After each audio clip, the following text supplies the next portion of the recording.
Il n'y a pas qu'une seule manière de voir le destin. Je vais t'en présenter 6 et après je vais te dire laquelle est ma favorite. Et je suis sûr qu'il y a même encore d'autres versions possibles. Pour commencer, disons que ça c'est toi. Ou peut-être que tu es un peu plus comme ça. Pour simplifier, disons que ça c'est toi. Disons maintenant que ça c'est ton futur, ça c'est ton passé et ça c'est maintenant, c'est ton présent. Tu construis ton destin, tu construis ton passé et ton futur à partir du présent. En tout cas, toi ou quelque chose d'autre construisent ton destin à partir du présent. La première version du destin, je l'ai appelée le destin cartésien fataliste. C'est la manière la plus terre-à-terre de voir les choses, c'est très pragmatique. C'est de dire que tout est prévisible. Tout ce qui s'est passé, un jour viendra où on trouvera des équations, où on pourrait déterminer à chaque endroit de l'espace, à chaque instant de l'espace-temps donc, on peut retrouver ce qui s'est passé et on pourra prévoir ce qui se passera par la suite. C'est comme si tu étais sur un ruisseau et que tu te laissais porter par le courant. En fait, tu te laisses porter mais tu n'as pas le choix.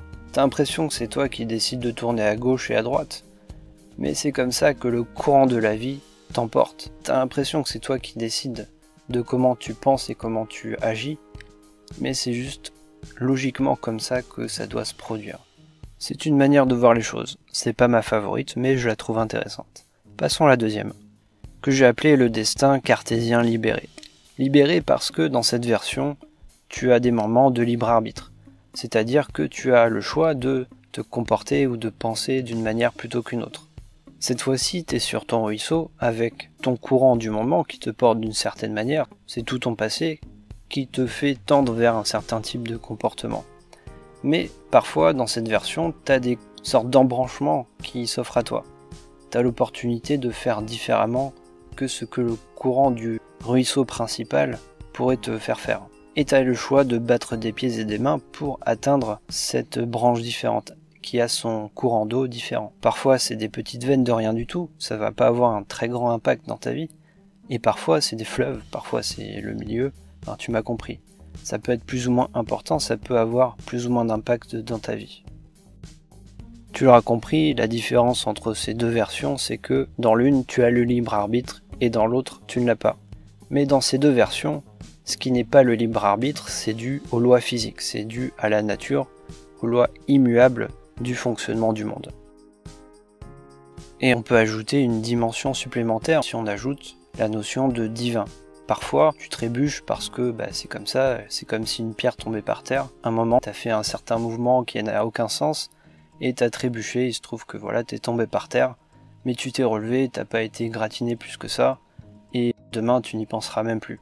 Mais parfois il y a des événements où tu y trouves du sens, tu peux pas t'empêcher de penser que c'est comme si un ange gardien t'avait poussé à trébucher et que tu es tombé dans les bras de ton prince charmant.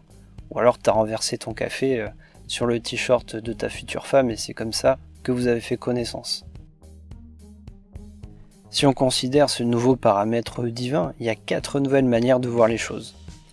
Il y a le divin fataliste, où là tu remplaces les équations immuables physiques de la nature par une volonté divine.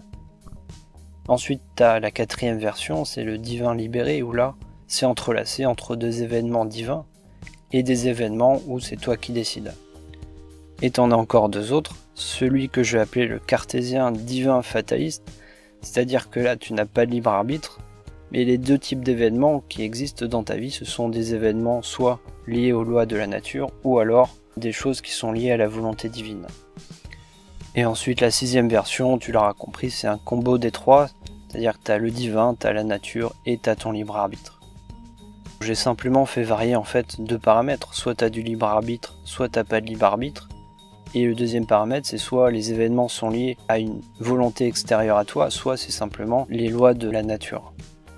Et après, en mixant ces paramètres, on peut définir 6 manières différentes de voir le destin, mais je suis sûr qu'on peut trouver une infinité d'autres manières de voir les choses. Celle que je préfère, ça se rapproche de la 6e.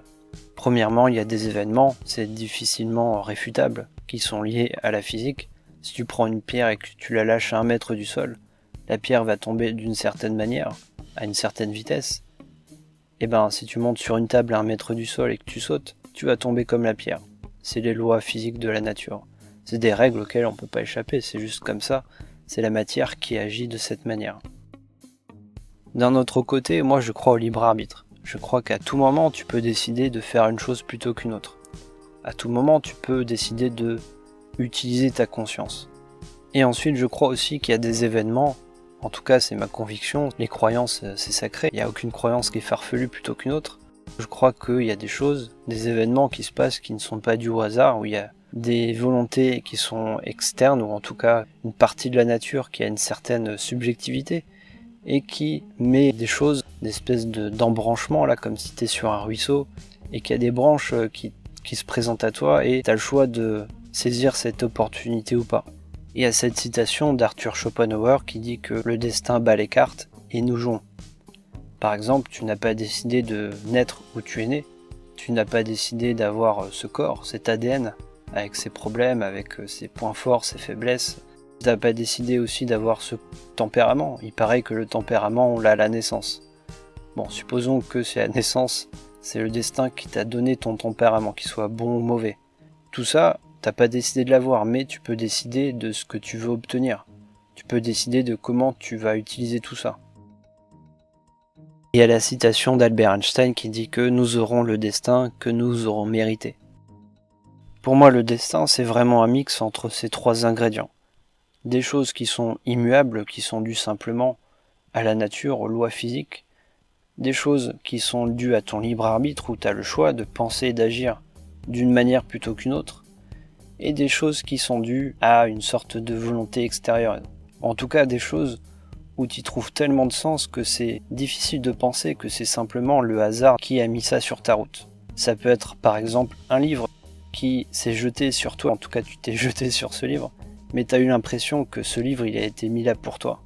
Ça peut être aussi une rencontre plus ou moins importante, ça peut être la rencontre avec ton mari ou ta femme, ça peut être aussi simplement une personne que tu as croisée dans la rue, qui était en train de parler au téléphone, et qui a dit une chose qui t'a impacté, qui a fait résonance avec ce que tu pensais à ce moment précis de ta vie, et ça t'a aidé.